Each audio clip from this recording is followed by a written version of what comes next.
सभी को नमस्कार। मैं विनोद बिश्नोई आपका हार्दिक स्वागत करता हूं शिक्षा मनोविज्ञान की क्लास में। आज हम लोग चर्चा करने जा रहे हैं शिक्षा मनोविज्ञान की प्रमुख विधियों के बारे में हम लोग बात करेंगे। इसकी प्रमुख विधियां बहुत सारी हैं, लेकिन उनमें से भी जो महत्वपूर्ण विधियां हैं उन पर हम लोग अपनी कक्षा में चर्चा करेंगे। सबसे पहले मैं विधि लेता हूं मनोविश्लेषण।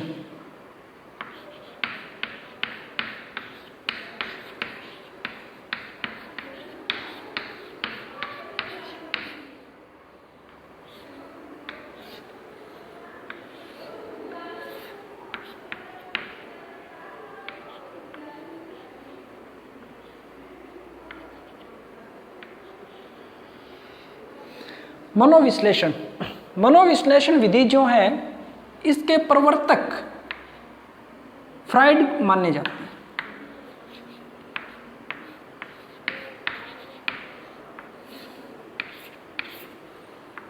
इसके प्रवर्तक का नाम सिगमंड फ्राइड। सिगमंड फ्राइड का संबंध कहाँ से है? ये ऑस्ट्रिया के निवासी थे सिगमंड फ्राइड। फिर एक प्रश्न आता है कि मनोविश्लेषण विधि जो है हमारे किस काम आएगी, किस लिए इसका निर्माण किया गया है। तो मनोविश्लेषण विधि जो है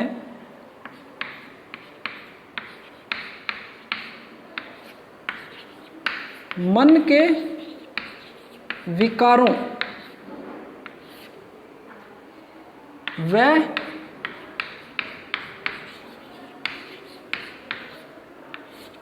नाड़ियों के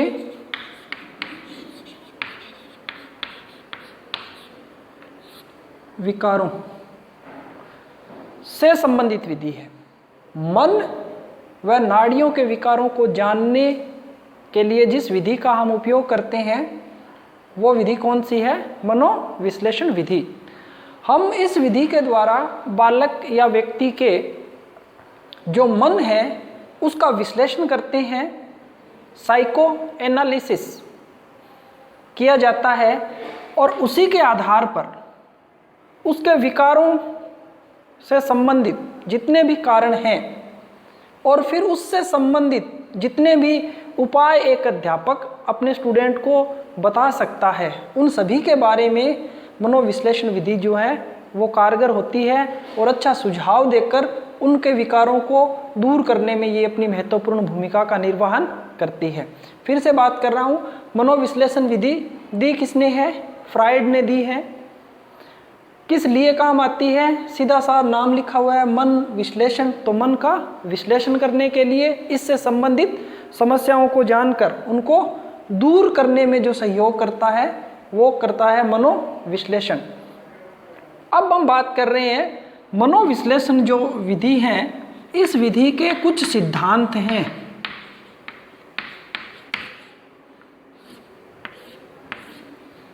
मनोविश्लेषण जो विधि है इस विधि के कुछ सिद्धांत हैं। उन सिद्धांतों में से अगर हम लोग चर्चा करें तो सबसे पहले और सबसे बड़ा प्रमुख भी है ये, जिसको हम कहते हैं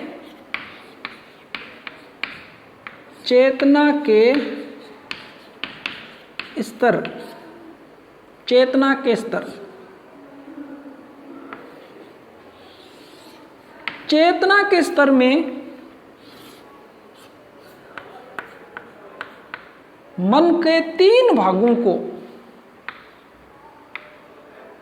देखा जाता है। मन के 3 जो भाग हैं उनका अध्ययन करने का प्रयास इसमें किया जाता है।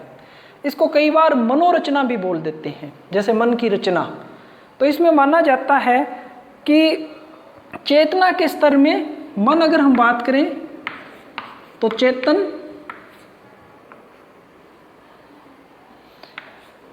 एक फ्राइड ने कहा अर्ध चेतन और एक इन्होंने बताया अचेतन।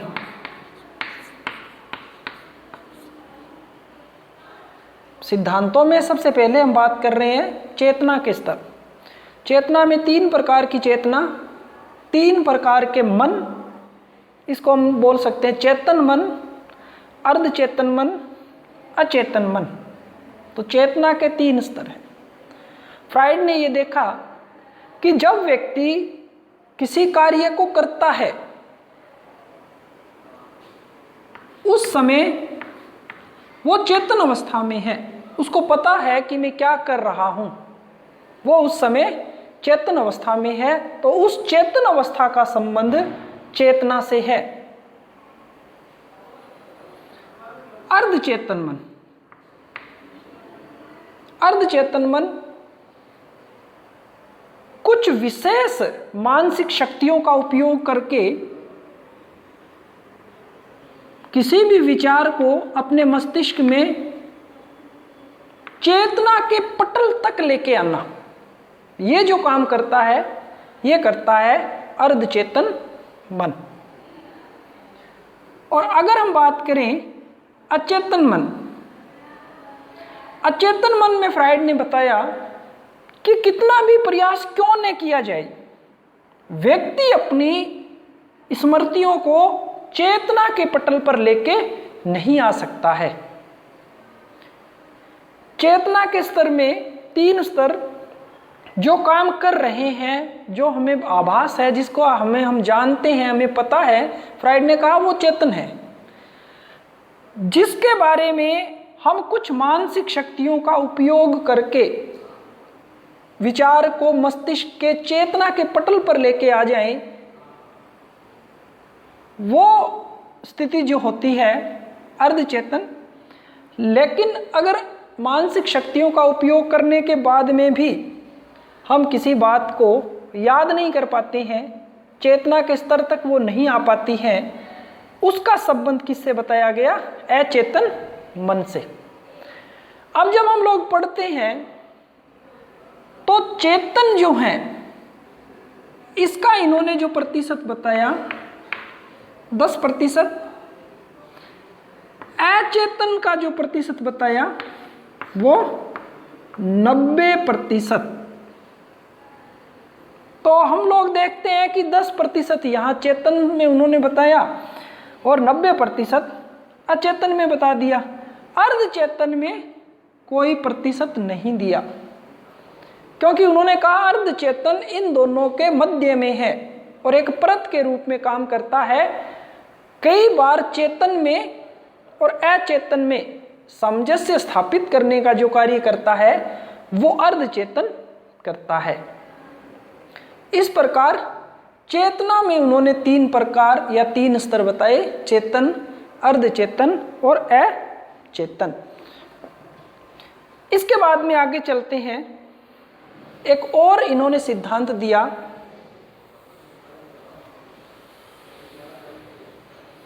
जिसको हम कहते हैं काम प्रवृत्ति।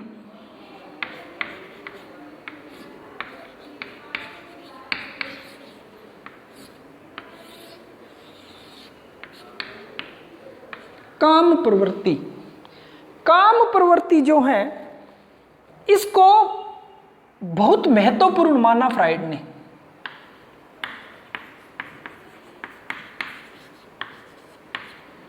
अत्यधिक महत्वपूर्ण।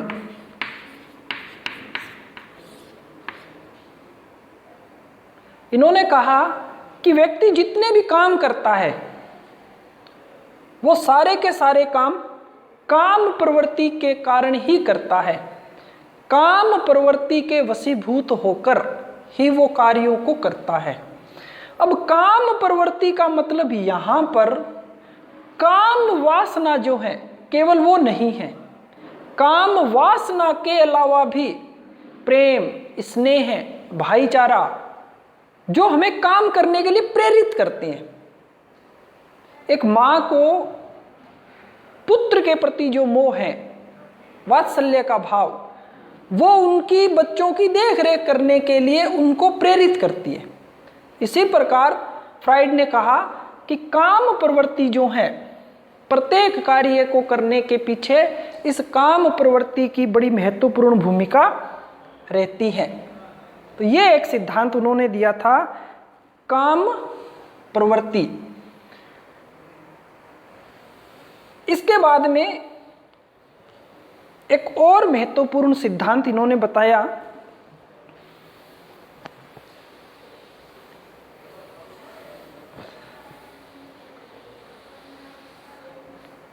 जिसको हम बोल सकते हैं स्वप्न विश्लेषण।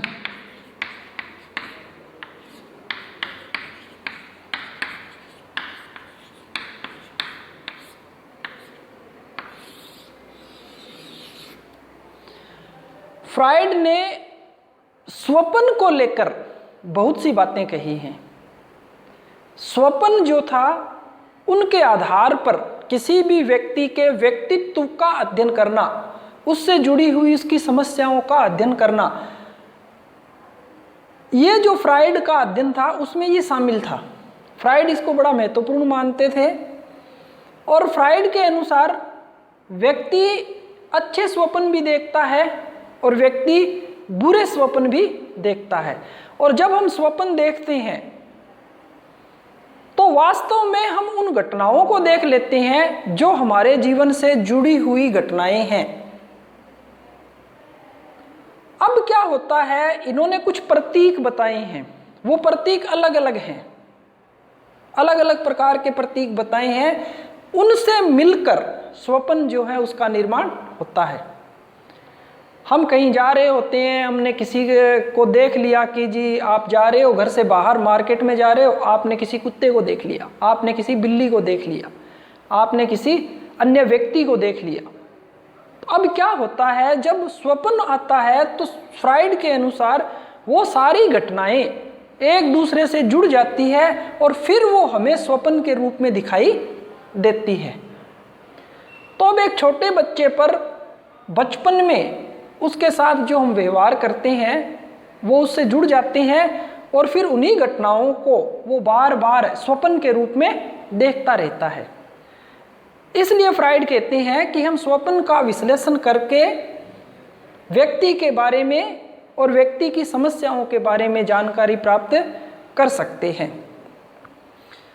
अभी हम लोगों ने 2-3 सिद्धांतों की बात हम लोग कर चुके हैं।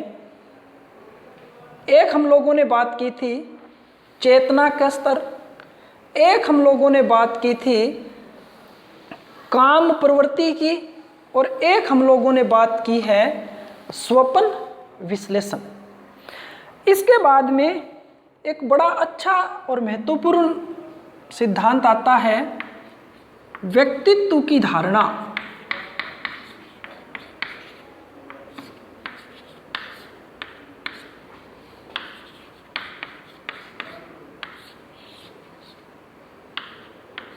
व्यक्तित्व की धारणा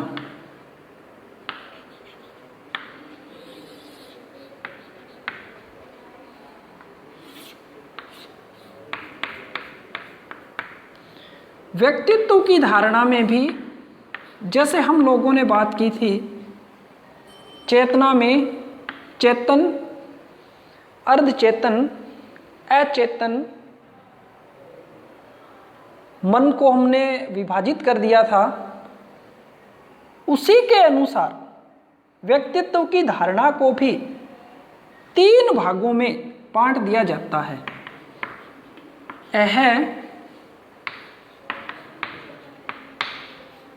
अहम, परम अहम।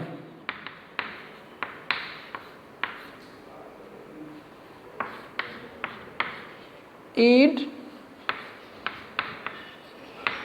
ईगो और सुपर ईगो, 3 प्रकार से इन्होंने विभाजित किया। अब अगर हम बात करें कि जी चेतना का क्या इससे संबंध है सिद्धांत का, तो चेतना का जो सिद्धांत है उसका प्रभाव भी हमें यहाँ पर दिखाई देता है। लेकिन अगर हम मुख्य रूप से बात करें तो इन्होंने कहा व्यक्ति 3 प्रकार से व्यवहार कर सकता है, 3 प्रकार से अपने व्यवहार का प्रदर्शन कर सकता है। अहम, परम अहम। हम लोगों ने देखा है कि समाज में कुछ लोग जो हैं वो बड़े जल्दी क्रोधित होते हैं, बड़ा क्रोध करते हैं और हमारे मन में उनके प्रति उसी प्रकार की एक छवि जो है वो बन चुकी है। जब हम उनसे मिलने जाएंगे या वो हमारे सामने आएंगे तो हम कहते हैं कि ये तो इसी प्रकार का व्यवहार करेंगे। तो कहीं ना कहीं उन पर उनका क्रोध जो है वो हावी है। इसी प्रकार समाज में अन्य प्रकार के व्यवहार जो हम बोल सकते हैं एक प्रकार से नकारात्मक व्यवहार, तो जितने भी नकारात्मक व्यवहार हैं उन सब व्यवहारों का संबंध फ्राइड ने अह से बताया, ईड से बताया। क्योंकि इस समय इंसान एक पशु के समान काम करता है, उसी प्रकार की वो क्रियाएं करता है, उसको अच्छे और बुरे का ध्यान भी नहीं रहता है और वो अपनी भावनाओं का प्रदर्शन बढ़ चढ़कर करता रहता है। उसका संबंध इन्होंने अह से बताया। अब उन्होंने कहा कि कुछ लोगों में हम देखते हैं कि सामंजस्य स्थापित करने की बड़ी कला है, वो समझौता कर लेते हैं, वो सामंजस्य स्थापित कर लेते हैं, किसी की बात को स्वीकार कर लेते हैं। वो व्यक्ति किस में है? अहम में। उसका संबंध इन्होंने बताया ईगो से। और कुछ इंसान ऐसे हैं दुनिया के अंदर जिनका व्यवहार इन दोनों से अलग है। न वो गुस्सा करते हैं और गुस्सा नहीं करते हैं, कुछ गलत भी नहीं करते हैं, तो कभी उनके अंदर अहम की प्रवृत्ति जिसको हम कहते हैं सामंजस्य स्थापन करने की प्रवृत्ति, उससे भी वो दूर चले जाते हैं। ऐसे व्यक्ति कौन से हैं? परम अहम। परम अहम जो इस संसार की मोह माया से दूर हैं, जिसमें किसी भी प्रकार की द्वेष की भावना नहीं है, जो किसी भी प्रकार के मन मुटाव का भाव ही उसमें पैदा नहीं होता है। इस प्रकार के व्यक्ति दुनिया में बहुत कम पाए जाते हैं, जिनके लिए सारा संसार ही उनका खुद का परिवार होता है। इस प्रकार से हम लोग देखते हैं कि फ्राइड ने व्यक्तित्व की धारणा में 3 प्रकार की इन्होंने भाव बताए हैं, 3 प्रकार की धारणाएं इन्होंने बताई हैं, अहम और परम अहम, ईड, ईगो और सुपर ईगो। इसके बाद में अगर हम लोग बात करें फ्राइड की, तो कुछ व्यक्तित्व से संबंधित समस्याओं की चर्चा भी फ्राइड करते हैं और उन समस्याओं के समाधान के बारे में भी फ्राइड चर्चा कर लेते हैं। तो अगर हम बात करें कि वो किस प्रकार आती हैं, तो उनको समझने के लिए हम लोगों को मनोविश्लेषण जो हैं, इस मनोविश्लेषण की कुछ अवस्था है।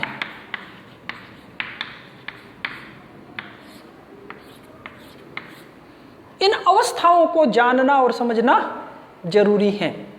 जब भी हम किसी के साथ में रहेंगे, उसका मनोविश्लेषण हम करने जाएंगे, तो उसके साथ में हमारा जुड़ाव कैसे रहेगा, एक व्यक्ति का हम मनोविश्लेषण करेंगे कैसे।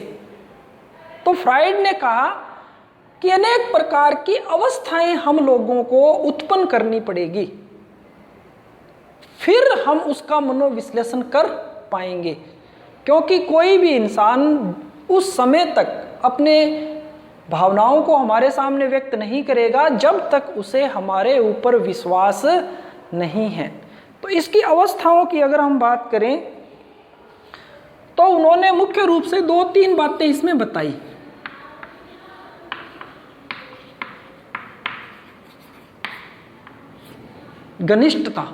घनिष्ठता स्थापित करना, उसके साथ में मित्रता स्थापित करना।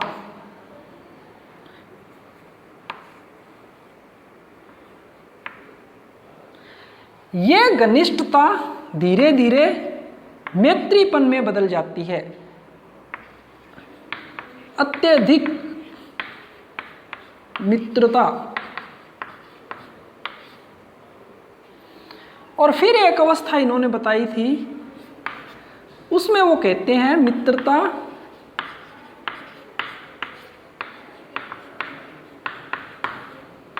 समाप्त करना। 3 प्रकार की हम अवस्थाएं जो हैं वो मनोविश्लेषण करने के लिए उत्पन्न करते हैं, या 3 प्रकार की अवस्थाएं आती हैं तब जाके मनोविश्लेषण हम किसी का कर पाते हैं। घनिष्ठता, किसी भी व्यक्ति के साथ में मित्रता को स्थापित करना। क्योंकि अगर कोई हमारा मित्र नहीं है तो वो हमें क्यों अपनी बातों को बताएगा, कभी नहीं बताएगा। अनजान आदमी हम लोगों ने देखा है, अनजान आदमी जो हैं, हम बस स्टॉप पे खड़े रहते हैं, हजारों लोग आते जाते रहते हैं, हम किसी से बात भी नहीं करते, लेकिन कोई हमारा मित्र आ जाता है तो हम उससे बातें भी करते हैं, बड़े खुश भी होते हैं उसको देखकर।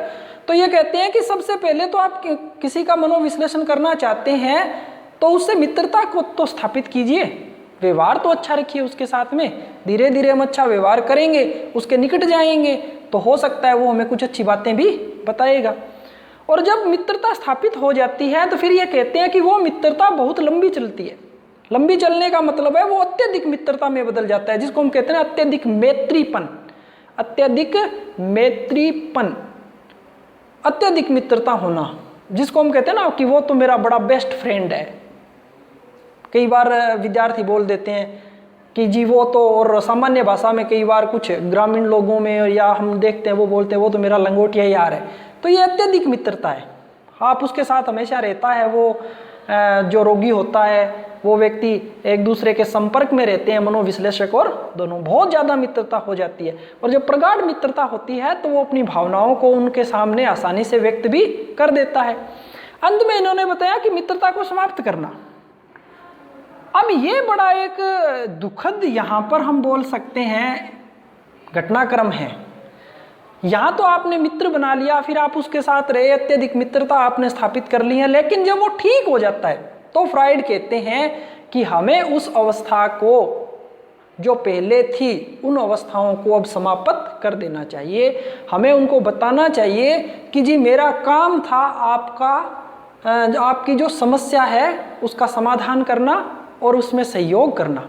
अब आप बिल्कुल ठीक हो चुके हैं, किसी प्रकार का कोई विकार नहीं है, किसी प्रकार की कोई समस्या नहीं है, अब आप बिल्कुल स्वस्थ हैं और अच्छे से आप जीवन यापन कर सकते हैं।